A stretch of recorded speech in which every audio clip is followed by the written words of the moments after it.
Serie de la primera carta del apóstol Pablo a Timoteo, y en esta noche vamos a tratar un tema teológico de suma importancia para los cristianos y todos aquellos de ustedes que puedan discernir y captar y poder verdaderamente comenzar a digerir la comida espiritual que vamos en esta noche a repartirles. Les va a ayudar cantidad en su vida cristiana, porque esta era la intención primordial del apóstol Pablo al escribirle acerca de la ley a su discípulo Timoteo. Vamos en esta noche a ver el uso bíblico de la ley de Dios. ¿Qué relación tenemos nosotros con la ley de Dios? Que ya no estamos bajo el Antiguo Testamento. ¿Qué cosa es el antinomianismo? ¿Qué cosa es el legalismo? ¿Qué cosa es el libertinaje de la gracia? En fin, son respuestas que necesitamos en esta noche aprender. En la primera carta de Timoteo, capítulo 1, nos toca en esta noche el pasaje del versículo 5 al versículo 11.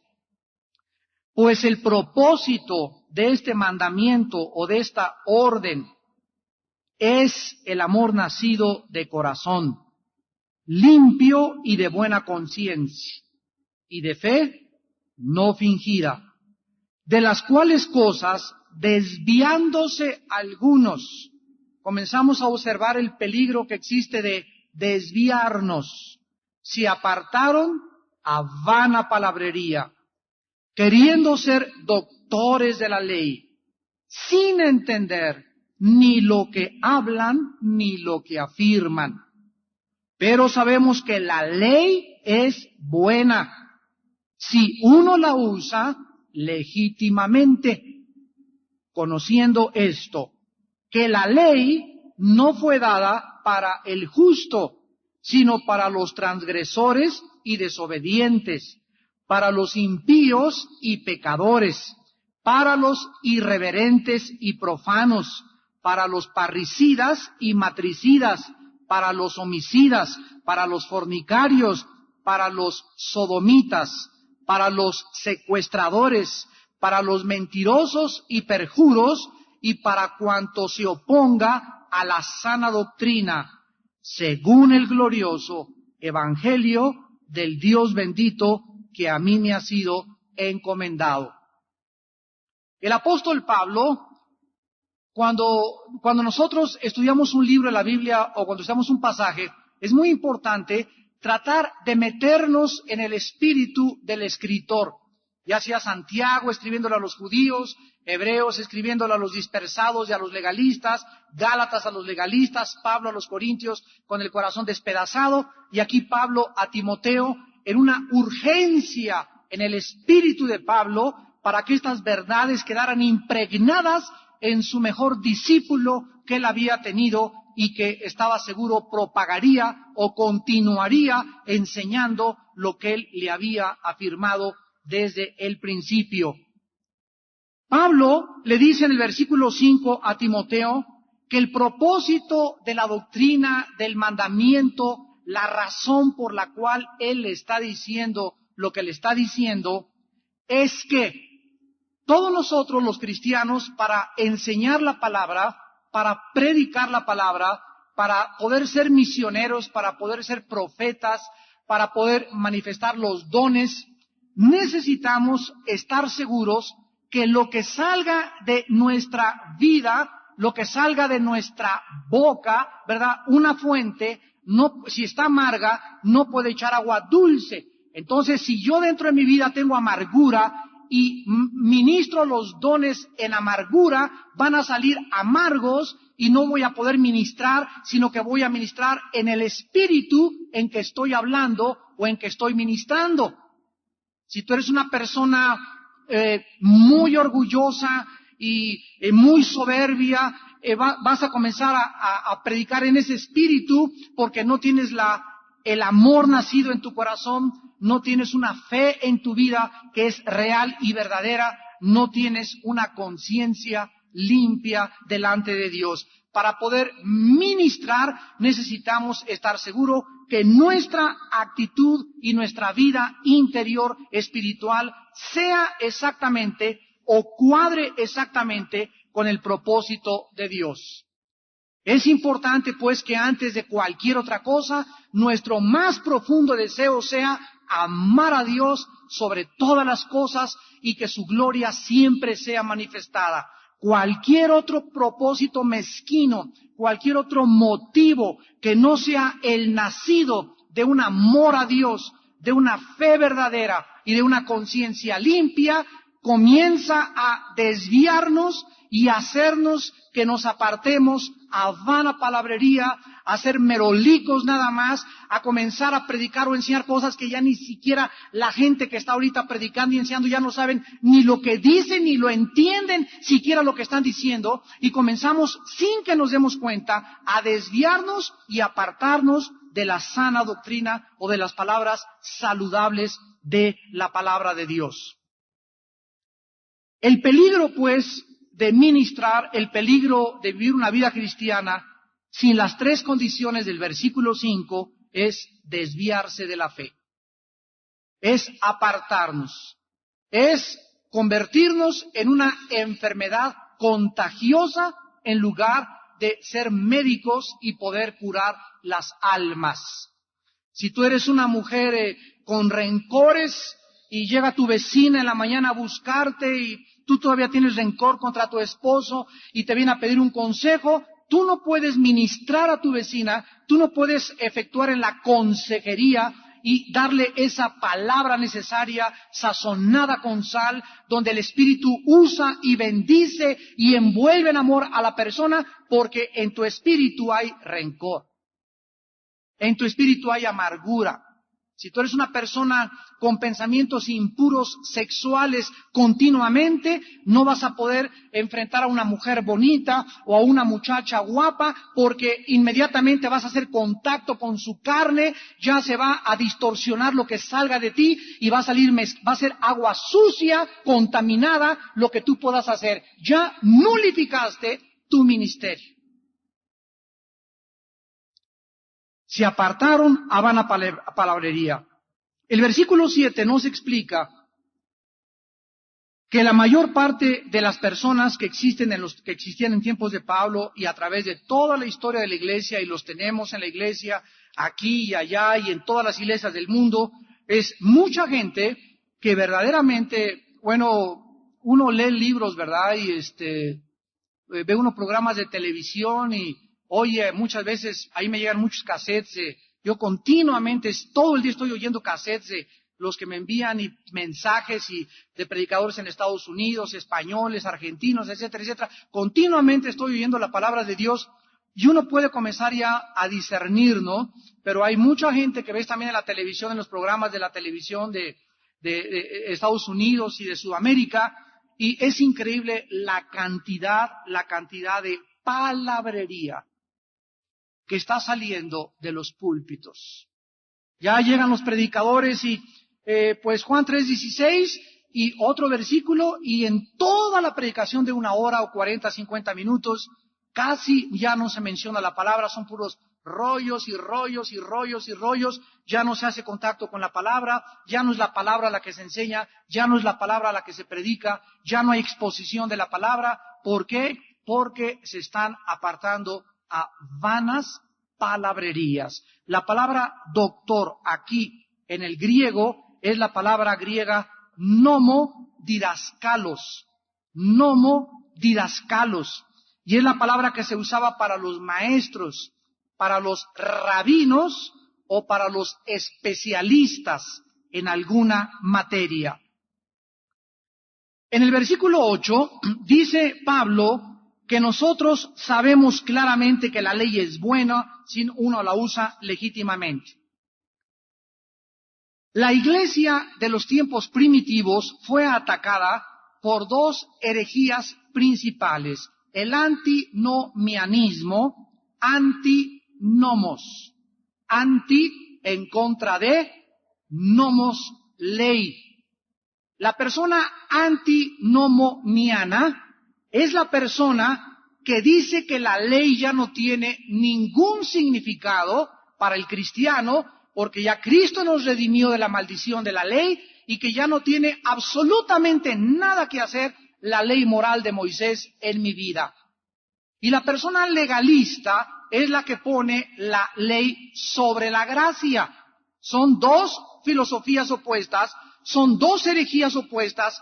Uno usa el libertinaje, el antinomiano, y el legalista usa la ley sobre la gracia. Entonces son dos herejías y las dos se contraponen la una con la otra, y en esta noche vamos a estudiarlas un poco detenidamente cada una de ellas. Las enseñanzas que han atacado el cuerpo del Evangelio de la gracia de la Biblia desde los tiempos de Pablo y nos siguen atacando de una forma más sutil es la siguiente. Los maestros contra los cuales Pablo quiere proteger a Timoteo son los que enseñan que podemos ser aceptados por Dios mediante Cristo más otra cosa. Aquí en este caso particular era Cristo más la ley, Cristo más la circuncisión, Cristo más el bautismo en agua, Cristo más las indulgencias, Cristo más alguna buena obra. O sea, esta doctrina ataca el Evangelio de la gracia de Dios, que enseña, por gracia somos salvos por medio de la fe, nada más de la fe, sola fide, sola gracia, sola escritura. Fue la bandera de la Reforma en 1525, contra lo cual Martín Lutero se rebeló contra un sistema religioso que decía, es la gracia de Dios más los sacramentos, más las indulgencias, más las peregrinaciones, más esto, más aquello, se le agregaba al Evangelio solo, puro y gracia de Dios. En Gálatas capítulo 3, que fue una carta escrita precisamente para atacar esta gracia más otra cosa, el apóstol Pablo de una forma muy clara les dice en el capítulo 3, oh Gálatas insensatos, o sea, a la iglesia de Galacia la atacó esta herejía. Estos maestros llegaron a la iglesia y les comenzaron a enseñar, quisieron adulterar, quisieron diluir el evangelio de la gracia de Dios. Pablo les dice, Gálatas insensatos, qué regaño tan tremendo. ¿Quién los fascinó para no obedecer a la verdad? La palabra fascinó en el griego es hechizar. Basanizo en el griego es hechizar. ¿Quién los hechizó? ¿Quién los subyugó espiritualmente? Aquí vemos pues que en esta doctrina tan sutil, tan así que parece que no tiene ninguna diferencia, pues ¿qué tiene que sea más Cristo, más aquello? Se está diluyendo el Evangelio de la gracia de Dios. Antes de seguir leyendo, quiero explicarles a ustedes por qué es tan grave. Amados hermanos en Cristo, la Biblia nos ofrece el único sistema de pensamiento peculiar, único, que no puede compararse con todos los sistemas de pensamiento de todas las religiones, de todas las épocas del ser humano. La razón por la cual el pensamiento bíblico es diferente, es suficiente para que nosotros consideremos que no podía haber sido humana la Biblia o creada por humanos o hecha de la imaginación de un ser humano, porque jamás ningún filósofo, ningún pensador, ningún líder religioso se imaginó nunca que la salvación o la forma de llegar al cielo era gratis. Porque no va de acuerdo a nuestra naturaleza. Desde Caín hemos heredado todos el llegar con Dios y no, te tengo que traer un borreguito o un chivito o la cola de caballo de mi tía o te ofrezco a mi hijo o me voy de rodillas a la villa o te ofrezco algo. Tenemos que hacer algo para ser aceptados por Dios. Y Dios nos dice en Romanos 3, siendo redimidos gratuitamente por la redención que es en Cristo Jesús. Gratuitamente, sin hacer nada, ninguna obra, por gracia somos salvos por medio de la fe. Efesios 2, 8 y 9, no por obras, ni en el momento de la salvación, ni teniendo mi salvación, ni mis obras al principio, ni mis obras después de ser cristiano, me salvarán. Nunca, nunca. Ahora, ante este pensamiento que nos ofrece la Biblia, que es gratis, vienen entonces las distorsiones, vienen las herejías. Con que nada que hay que hacer, entonces puedo tener libertad para pecar. Ese es el antinomianismo, es una herejía. Es como la predestinación. Con que fuimos predestinados para el cielo y otros para el infierno. Espérame, es que eso no enseña la predestinación. Esa es la herejía de la predestinación. La predestinación no enseña que unos fueron escogidos para el infierno, para el cielo. La predestinación enseña que Dios sabía quiénes iban a condenar y quiénes iban a salvar. Y las personas que se condenaron escogieron condenarse, escogieron rechazar a Dios. Dios sabía que iban a tener esa decisión y por lo tanto Dios no violó su libertad, pero Dios no escogió a esas personas para que se condenaran, porque si así fuera, ¿cuál sería la razón de un juicio? ¿Por qué las advertencias de Dios? Y esta es la condenación, que la luz vino al mundo y los hombres rechazaron las malas tinieblas, mas los incrédulos, los mentirosos, los cobardes, los hechiceros, Apocalipsis 21:8, tendrán su parte en el lago de fuego. ¿Quiénes se van a condenar? Los que voluntariamente rechazaron la luz. Cantidad de gente me encuentro. No, escúchame, ¿dónde oíste que la predestinación enseña eso? Si tú oíste eso, fue de algún maestro hereje. Porque esa no es la doctrina de la predestinación, ese es el extremo, eso se llama hipercalvinismo. Los de la doctrina de la liberación, en todo el mundo ven demonios, tampoco es la doctrina de la liberación de los demonios. Ustedes los de las lenguas, todo el mundo habla lenguas y parecen locos todos. Es que esas no son las lenguas bíblicas. Todas las doctrinas de la Biblia se llevan a los extremos siempre. ¿Por qué? Por nuestras imperfecciones.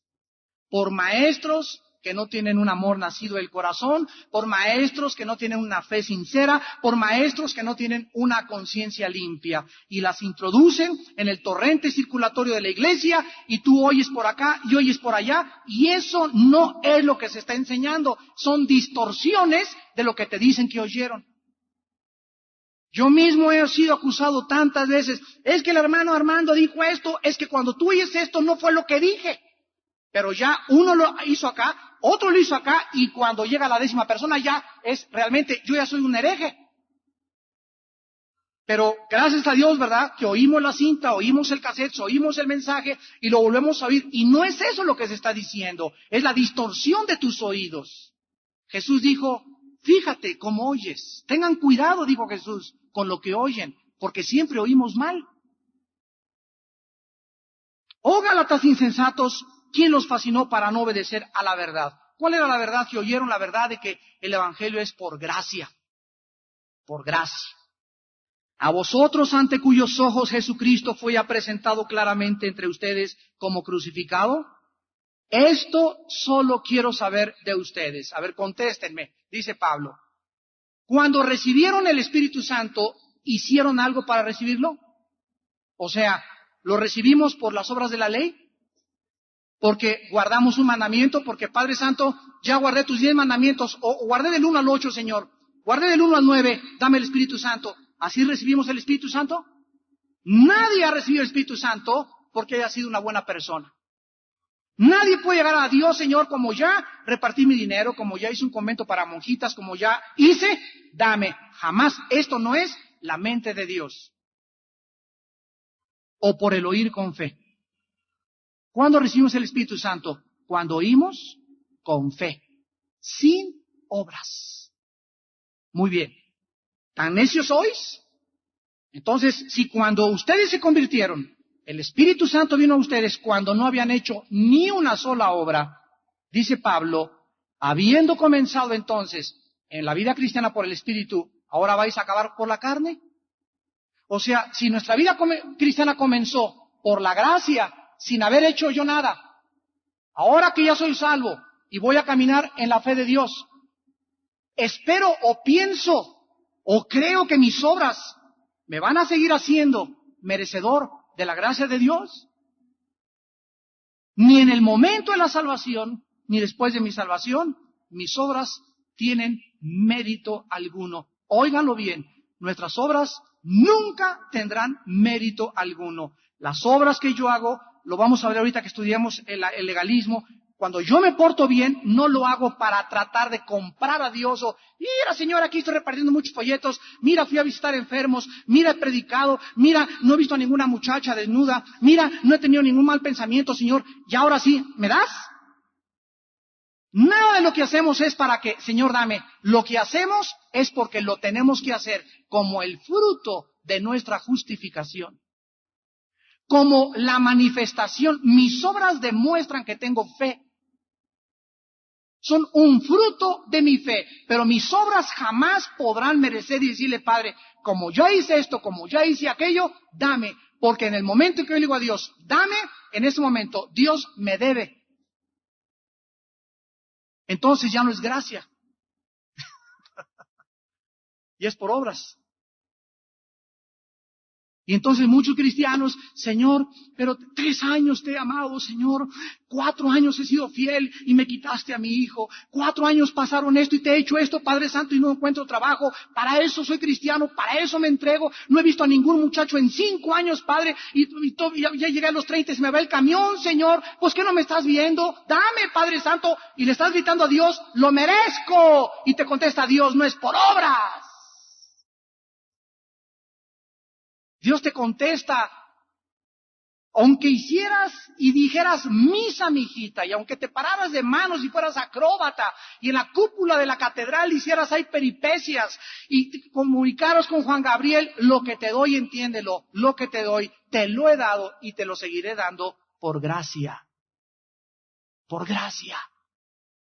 Y por eso, como esta doctrina de la gracia no la hemos entendido los cristianos, entonces, como es por obras después de ser salvos por la gracia, muy bien. A ver, Señor, ahí está esta mujer, adúltera, fea, cochina. ¿Qué dice la ley? Que la castigues. Ahí está ese cristiano que se emborrachó ayer, Señor. Yo no hice nada lo que él, pero ese sí merece. Ya no hablemosle a esa hermana, ya está, hasta se fue con otro hombre. Ese ya se divorció, ya ni siquiera lo pelen. ¿Por qué? Porque ya está marcado para toda su vida. El legalismo hace que nosotros creamos que las personas que han caído, ya Dios las desprecia y Dios es poderoso para levantar a ese hermano y volverlo a injertar porque es por gracia.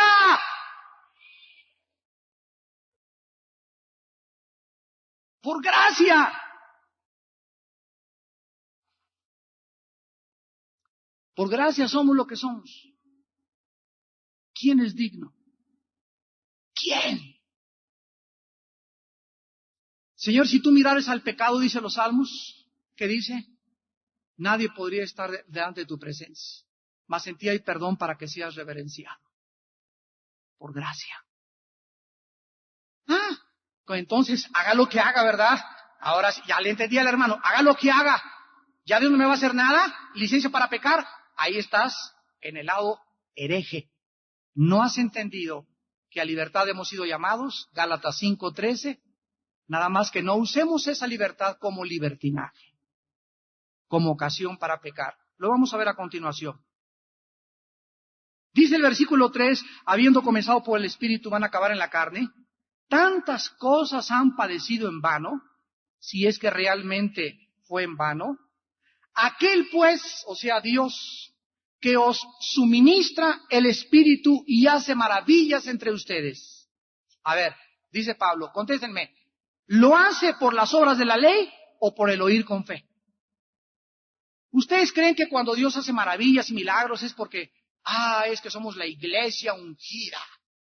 Nosotros verdaderamente, aquí está la unción en esta iglesia. Aquí es donde se mueve la presencia del Espíritu Santo y comenzamos a creer que realmente somos los escogidos, los santos, aquí donde se mueve Dios. Y en ese momento comenzamos a deslizarnos y apartarnos por el camino de la soberbia espiritual. Porque Dios nunca se moverá entre nosotros más que por gracia. Dice en Gálatas 4, del 9 al 11, mas ahora conociendo a Dios, o más bien siendo conocidos de Dios, ¿cómo es que os volvéis de nuevo a los débiles y pobres rudimentos a los cuales os queréis volver a esclavizar? Guardáis los días, los meses, los tiempos y los años. Me temo de vosotros que haya trabajado en vano con vosotros. Los Gálatas, habiendo entendido, o no tal vez completamente, la doctrina de la gracia de Dios, la más hermosa de todas las doctrinas de la Biblia, que habiendo comenzado por la gracia, Dios nos salvó por gracia sin hacer nada, ahora ya que habían sido salvados, se volvieron a otros hermanos y comenzaron a decirles, tenemos que guardar el sábado, tenemos que guardar la circuncisión, no pongan árboles de Navidad, no celebren los cumpleaños, no hagan esto, no hagan aquello, porque entonces si no lo hacen, Dios los condena. Y comenzaron ellos, a través de las obras, a regresar otra vez a la esclavitud de la ley mosaica. No estaban usando la ley legítimamente. Dice en Colosenses capítulo 2, a la vuelta de Gálatas está Efesios, luego Filipenses, y luego sigue Colosenses. Dice Colosenses 2, versículo 16 y 17.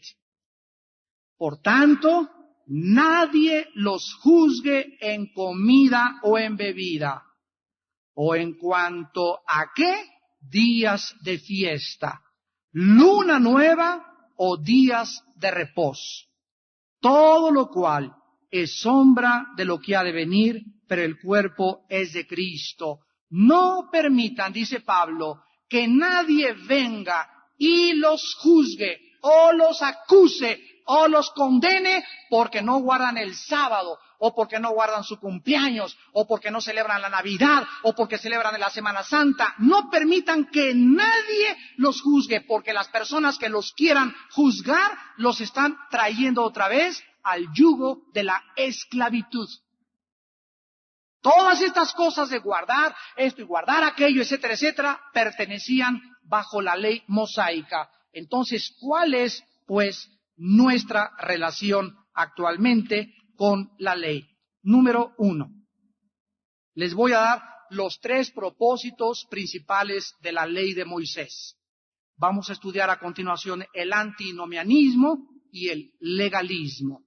Los 3 propósitos de la ley son, en primer lugar, la ley fue dada, la ley moral de Moisés, los 10 mandamientos, para que reflejaran, para que fuera un espejo y nosotros nos miráramos en la ley de Dios y la ley reflejara nuestra pecaminosidad. Santiago 1, versículo 22 al 25.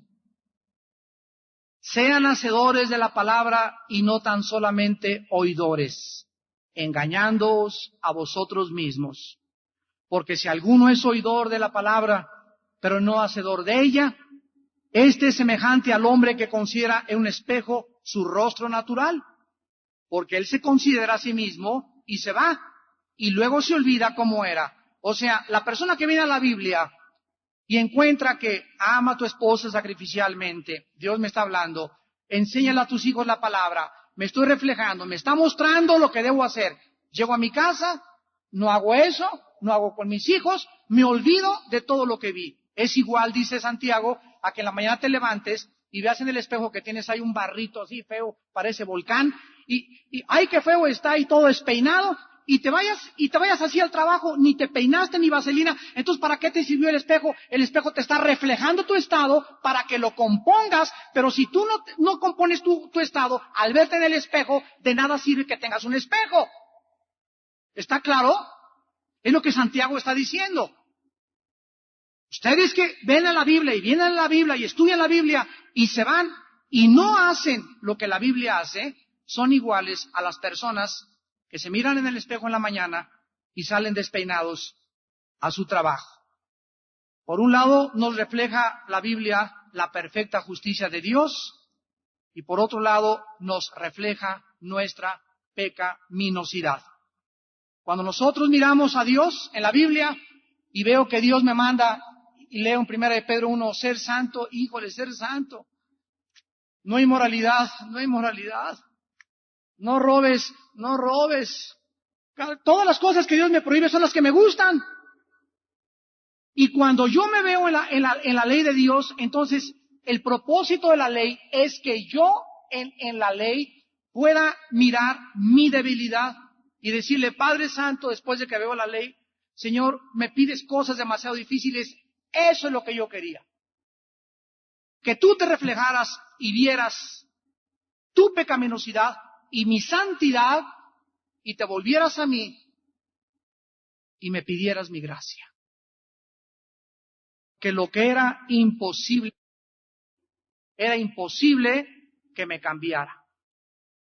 La ley no fue dada para transformar nuestra vida interior. La ley fue dada para que nos miráramos, para que supiéramos cuán malos somos y cuán grande y santo es Dios. Entonces, era imposible que la ley cambiara nada a nadie porque somos débiles. Lo que era imposible por la ley, por la debilidad de la carne, Dios, vean la solución, enviando a su Hijo en semejanza de carne y de pecado, y a causa del pecado, condenó al pecado en la carne. O sea, aquellas cosas que nuestra carne, por nuestra debilidad, no podían hacer, fueron puestas en la cruz de Cristo.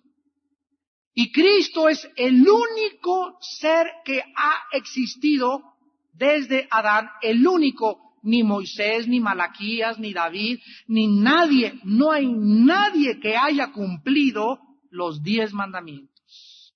Nadie.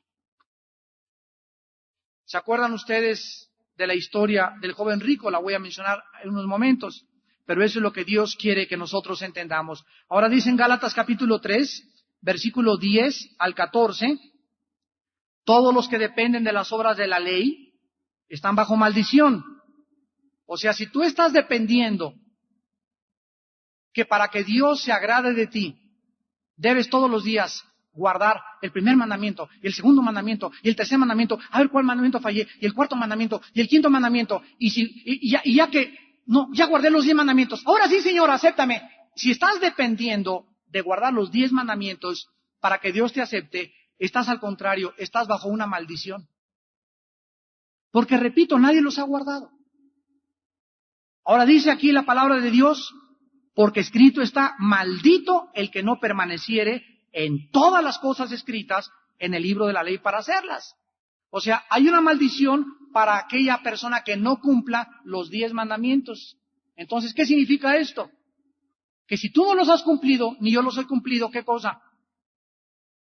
Nacimos y vivimos bajo una maldición toda nuestra vida, porque no hay nadie que los haya cumplido. Entonces, ¿cuál es la respuesta? Versículo 11, que por la ley ninguno se justifica para con Dios, porque es evidente, porque el justo por la fe vivirá. Y la ley no es de fe, sino que dice, el que hiciere estas cosas, vivirá por ellas. Versículo 13, gloria a Dios. Cristo nos redime, nos rescata de esta maldición. Tú no pudiste guardar la ley, yo no la he podido guardar, ni jamás la podré cumplir toda. Puedo cumplir 9 mandamientos, pero si fallo en uno, me hago culpable de todos. Porque maldito el que no permaneciere en los 10 mandamientos. Dios no nos manda a cumplir 2 mandamientos, 5 mandamientos, Dios nos manda a cumplir los 10 mandamientos, pero la carne es imposible que los cumpla. Cristo en nuestro lugar, por su justicia de Él, cuelga en la cruz y Él cumple la absoluta y total ley de Dios. Ahora entonces el castigo que tú merecías y que yo merecía por jamás haber cumplido la ley, lo recibe Cristo en la cruz del Calvario, y ahí en la cruz Él es mi sustituto. Herido fue por mis rebeliones. Cristo es molido por mis pecados. Cristo es hecho pedazos y Cristo pasa a mi infierno, se separa de Dios, baja al Sheol para que todas aquellas que Él hizo en mi lugar pueda Él ahora resucitado. Yo estoy ahí.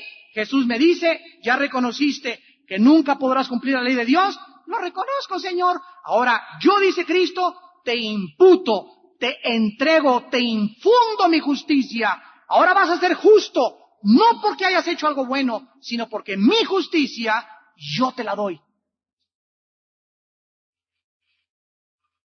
En el Antiguo Testamento se usaba el tipo de vestidos con la justicia de Jesús.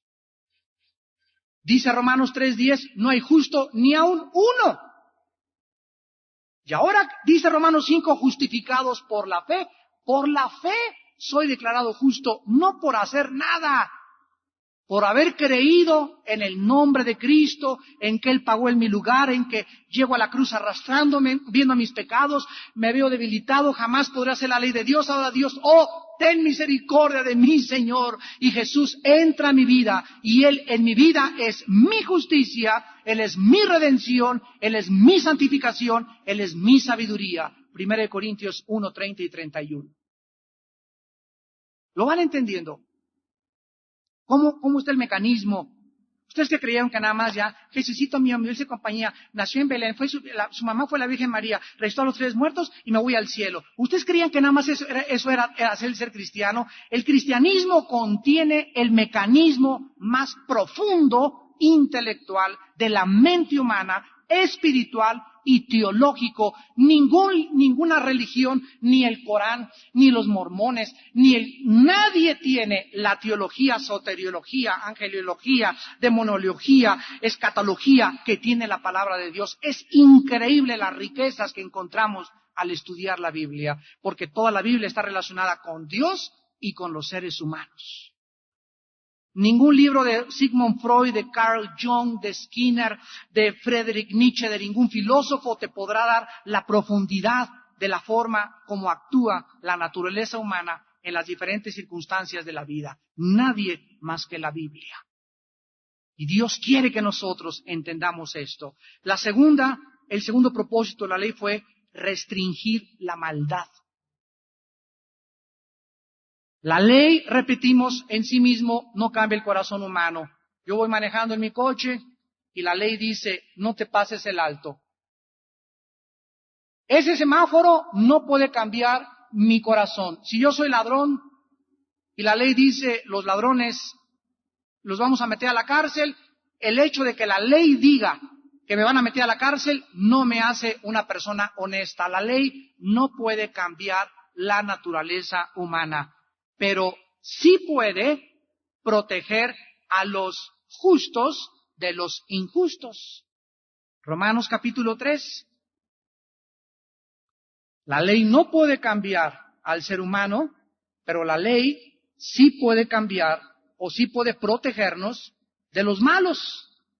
O sea, las leyes en un país, la policía en un país tiene como propósito de prevalecer y hacer que la justicia se haga, defender a los marginados, a los pobres, a los que asaltan, a los que roban, a los que son despojados de los despojadores. Es el propósito de la ley, infundir temor a los malos y proteger a los justos. Dice Romanos 13, sométase toda persona a las autoridades superiores, porque no hay autoridad sino de parte de Dios. Y las que hay, por Dios han sido establecidas. O sea, todo tipo de autoridad. el tamarindo de la esquina, el motociclista, el patrullero, mi maestro en la escuela, tu jefe de decanes. Cuando llegas aquí alguien tiene gafete, te cuadras a sus órdenes. Es una autoridad y tú tienes que someterte. La naturaleza humana es siempre ir en contra de la autoridad. ¿Y quién es para que me mande? ¿Y tú quién eres para que miras que no me siente aquí? Es un servidor de Dios que está para ayudarte. Ese orgullo, ¿verdad? ¿Y quién es este? No, pues el que estaciona los carros, como tiene tipo así, ¿verdad? De poblano y con cara de avestruz, con retortijón, pues ¿para qué me voy a sujetar con él? ¿Quién es este para decirme, no, si no tiene pistola no tengo por qué sujetarme con él? Y basta que tenga su cachuchita y esté acomodando los carros para que en ese momento es tu autoridad. Sí, señor, con mucho gusto. Usted está aquí para que haya orden en este estacionamiento, me someto a lo que usted dice. Pero como tú te bajas y eres influyente, ¿por qué me voy a someter a esto? Hasta los insultamos. Esa es la rebelión y la soberbia de la naturaleza humana. Dice la Biblia, versículo 2, el que se opone a la autoridad, a lo establecido por Dios, resiste. Los que resisten acarrean condenación para sí mismos. Escucha esto. Porque los magistrados, los jueces, los ministerios públicos, los tribunales superiores de justicia, los tribunales de la judicatura, el Tribunal Superior de la Nación, todo lo que es autoridad civil, no están colocados para infundir temor al que hace el bien, sino al malo. ¿Quieres pues no tener miedo de la autoridad? Haz lo bueno y tendrás alabanza de ella, porque es servidor de Dios para tu bien. Pero si haces lo malo, teme, pues es servidor de Dios, vengador para castigar al que hace lo malo. Dios establece los gobiernos civiles, señores políticos que nos escuchan también a través de la televisión. Dios establece las instituciones políticas y los gobiernos civiles para que ustedes como gobernantes estén continuamente, a ver si me puedo dar a entender, para que ustedes continuamente usen por la pecaminosidad y la rebelión humana, usen, señores políticos, la fuerza del gobierno para restringir el mal. La persona que se sienta en la silla del gobierno, de la presidencia, de la gubernatura, no me importa dónde, tiene que entender algo. La ley les dice, no hagan eso o los castigamos. Si la persona, a pesar de que la ley dice que es pecado, que es infracción hacer eso, lo hace y la persona se sigue resistiendo, se necesita usar la fuerza. Versículo 4, no en vano lleva la espada. Esa espada de la justicia tiene que caer y cortar la cabeza de aquellos que se oponen a la ley. Si mañana amanece en el periódico, los secuestradores van a tener 85 años de cárcel y después los van a meter a la silla eléctrica, yo no tengo por qué preocuparme porque no soy secuestrador. La ley no fue hecha para aquellos que respetan la ley fue hecha para aquellos que violan la ley. Si nadie se pasara los altos, si nadie echara basura, si nadie robara, si nadie hiciera nada malo, no habría leyes. Si mis hijos fueran como los angelitos y todos los días levantaran su cuarto y se lavaran los dientes y se vistieran y se peinaran, no habría por qué. Pepito, vístete tus zapatos, ponte tus calcetines, chamaco de porra, ahora sí te voy a dar porque no le ves a tu mamá. Pero desde chiquitos la rebelión está ligada a la terquedad, el ir en contra de aquello que es lícito y que es justo. El ser humano se opone por la enfermedad con la cual nacimos llamada pecado. Entonces, Dios tiene que usar la fuerza. En una escuela, yo soy director de la escuela, mis queridos alumnos, el primer día de clases, este es el programa que vamos a tener durante todo el año, este es el reglamento inmediatamente, la entrada es a esta hora, a las 8:15 ya no entran, y si llegan tarde por ustedes ya ni modo, y los que se porten aquí o que le avientan a la maestra o que le pongan una grosería a la maestra, los vamos a expulsar, etcétera, etcétera. Tenemos que hacer que la disciplina sea forzada, y al que no le guste, fuera de la escuela, porque si sigue esa persona en la escuela, me contamina a todos mis alumnos en el salón. Se tiene que usar la fuerza. Un hijo rebelde en tu casa. Mijito, yo te amo, yo te quiero, pero en mi casa no vas a traer marihuana, no vas a traer pornografía, y si no te gustan las leyes de la casa, haz tu maletita y agarras carretera para Tapachula. O vete a la legión extranjera, pero aquí en esta casa, mijito lindo, a tu madre y llame a mí, y a mí nos vas a respetar, y si no te gusta, agárrate y hazle como quieras. Y si no, lo agarras y lo sacas tú. Pero él tiene que entender que tiene que someterse a una ley, porque si los hijos no se someten a la ley de los padres, se tendrán que someter a la ley de la policía. O sea, afuera en la calle, Dios tratará con ellos más duramente. O aprendemos desde la casa, o aprendemos en la calle. Pero tenemos que entender que debemos respetar la ley. En la escuela, en la iglesia. Aquí les decimos, hermanos, no traigan papitas aquí cada domingo, los hermanos con la Coca-Cola, las palomitas aquí como en el cine. Allá cómanselas, hermanos, demos un testimonio, no es nuestro el lugar, mantengámoslo impecable y todo, no es para comer aquí, allá son las áreas de la comida o allá afuera, pero no metan comida aquí adentro. Y los hermanos siguen y siguen. Hermanos, comienza a las 11 el servicio y llegan a las 11:15, a las 11:20, a las 11:30. ¿Por qué? Porque por naturaleza somos rebeldes, vamos en contra de todo lo que es puntualidad, responsabilidad, ley.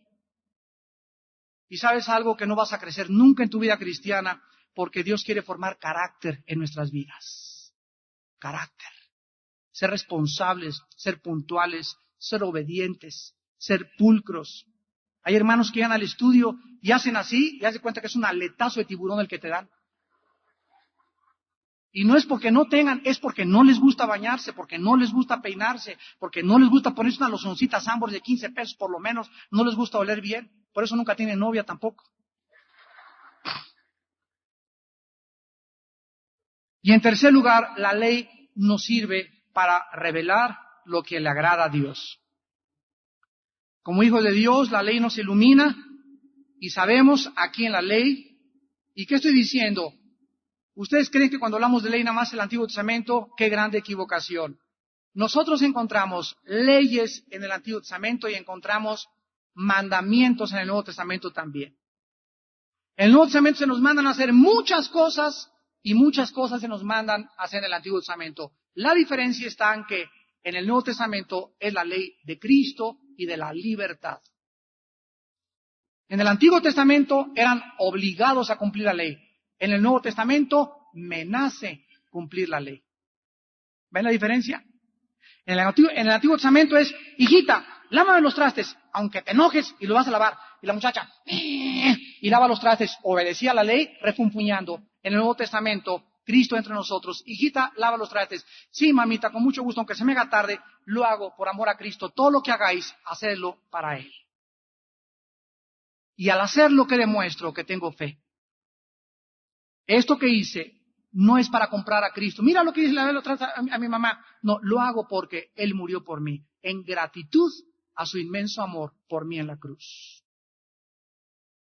Para terminar, el antinomianismo es la herejía que enseña que se puede pecar todo lo que se quiera porque hay perdón de pecados.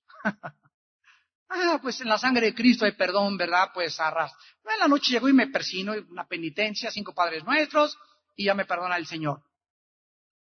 Esta herejía niega el significado de la ley en el cristiano y es lo opuesto, repito, a la otra herejía llamada el legalismo. Muchas personas dicen, con que no se pierde la salvación. Mira, enseñar que no se pierde la salvación es peligroso, hermano, porque la gente va a creer, con que no se pierde la salvación, pues ahora voy a pecar. Es una herejía, eres un antinomiano. ¿Qué dice Romanos capítulo 6, versículo del 1 al 3, en contra del antinomianismo, en contra de esta herejía? ¿Qué pues diremos? Romanos 6. ¿Perseveraremos en el pecado para que la gracia abunde? Eso dice, en ninguna manera, porque los que hemos muerto al pecado, ¿cómo viviremos aún en él? Entonces, la persona que asume o concluye que bueno, como no puedo perder la salvación, y es por gracia, y mis obras no son para tener méritos, sino para mostrar mi fruto, entonces voy a pecar y voy a hacer lo que quiera, me arrepiento en la noche, o cuando vaya en la Cruz Roja y me esté muriendo, le pido perdón a Dios y voy a entrar al cielo. Sin embargo, la persona que piensa de esta manera no es salva. Porque cuando Dios me salva, Romanos 5, derrama su amor dentro de mí, un amor tan grande, el Espíritu Santo, y ese amor me hace ver a Dios lo que hizo por mí en la cruz, y en reciprocidad, no para buscar favores de Él, comienzo a vivir en la vida obedeciendo sus mandamientos, obedeciendo todos los días sus mandamientos, porque me nace obedecerlos. Nadie me obliga, nadie me forza, me nace hacerlo. Es un resultado, es algo natural, es algo espontáneo en mí, como decía el Salmo 119, el hacer tu ley, Señor, es mi gozo diario.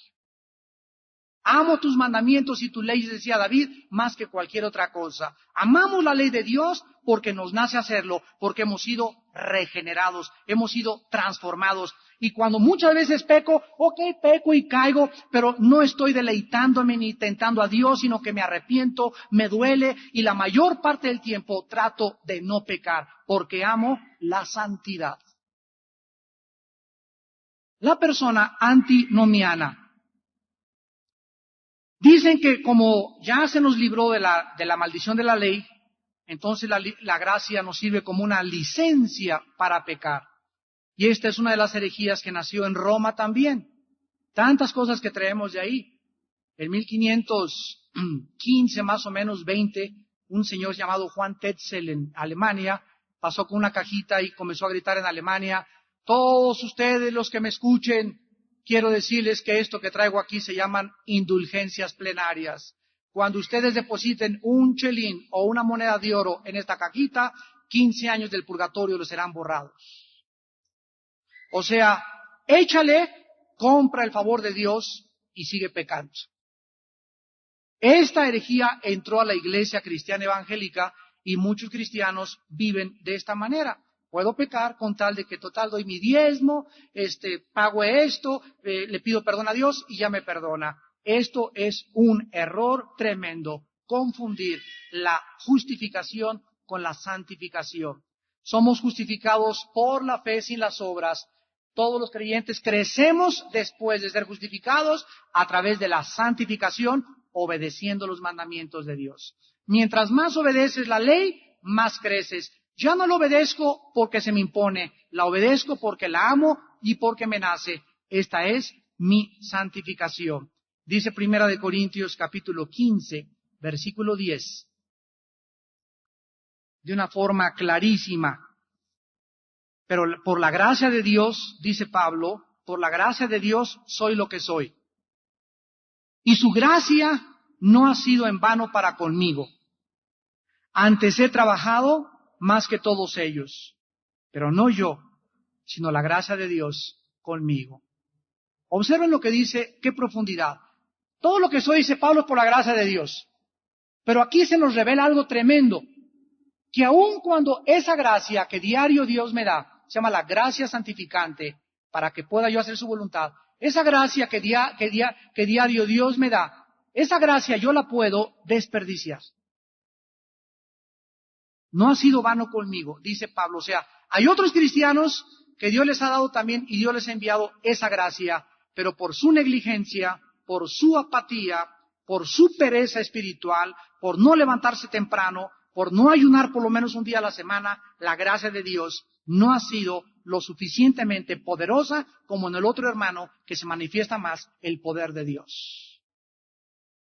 Y aun cuando ese hermano hace lo que hace y tiene eso, lo vuelve a repetir. No yo, sino la gracia de Dios conmigo.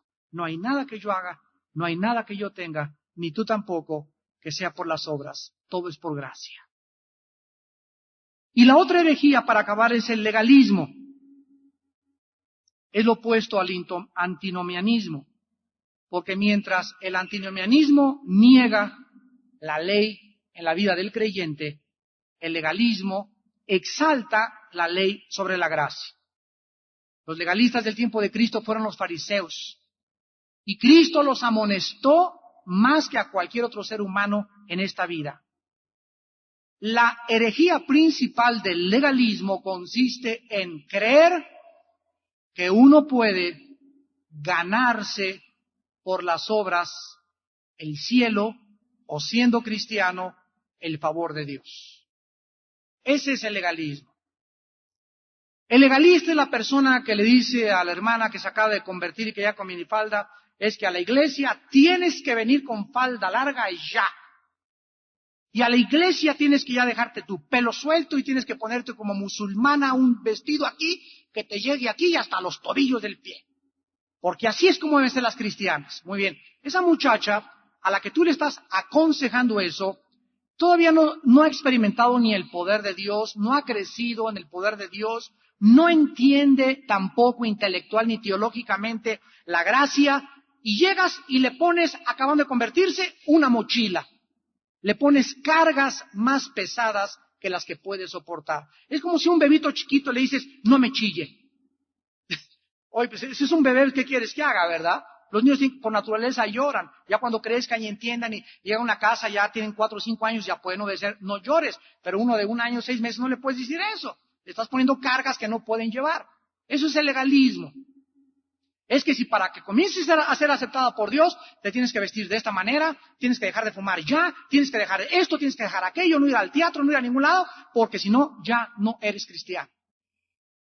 El otro día recibí una carta de un hermano que me decía de Los Ángeles, oiga hermano, quiero que me explique, esa cantante muy famosa, me dice que está por todos lados, ¿por qué se sigue moviendo y contoneándose cuando la Biblia dice que la mujer debe vestirse con pudor?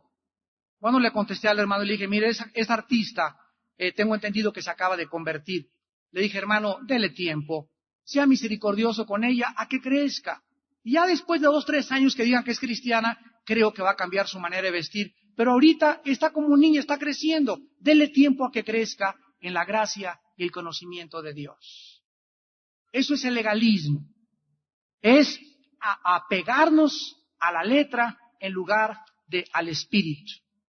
Los fariseos además agregaban a las leyes de Dios las tradiciones de la iglesia y estaban continuamente preocupados por cosas o asuntos de menor importancia que las que realmente tenían importancia.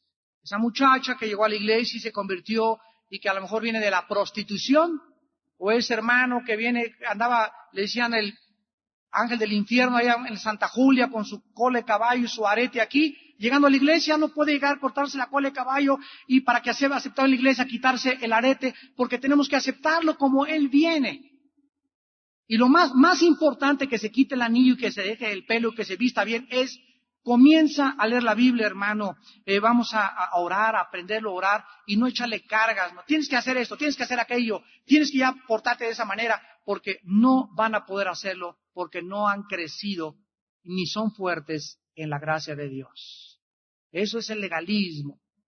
Y hay cientos y cientos de iglesias en el mundo entero que nada más se fijan en eso y no se fijan en las cosas que son de más importancia como el gozo y la paz en el Espíritu Santo.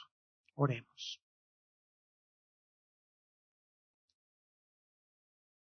Señor, danos entendimiento de tu palabra.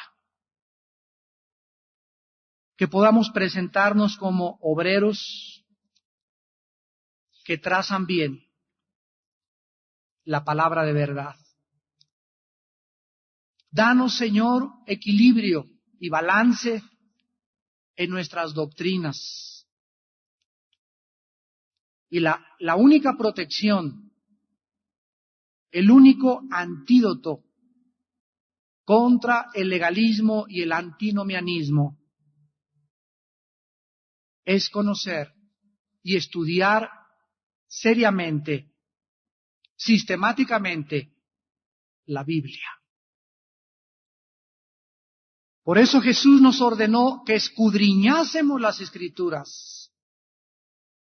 La Biblia tiene no solamente que ser leída, tiene que ser estudiada, memorizada, meditada, guardada en nuestro corazón, leída y entendida a través del Espíritu de Dios. Señor, enséñanos a concentrar nuestra atención en las cosas de más importancia en la vida. Más que lo que comemos, más que lo que bebemos, más que lo que celebramos, que en nuestra vida haya gozo, amor por los demás, perdón y misericordia. Porque eso fue lo que le contestaste a los fariseos. Está bien que diezmen, está bien que hagan buenas obras, pero más importante es, dice el Señor, hacer justicia y misericordia. Perdonándose unos a otros, soportándose unos a otros, como Cristo nos perdonó y nos soportó desde una cruz. Vístanse pues como escogidos de Dios, llenos de misericordia, de perdón unos por otros, y creciendo en la gracia y el conocimiento de Dios. No juzguéis para que no seáis juzgados, porque con la vara que mides serás medido. No te enorgullezcas si sabes algo más que alguna otra persona, porque si lo sabes, recuérdalo. Es por la gracia de Dios, no por nada que hayas hecho. No te ensoberbezcas,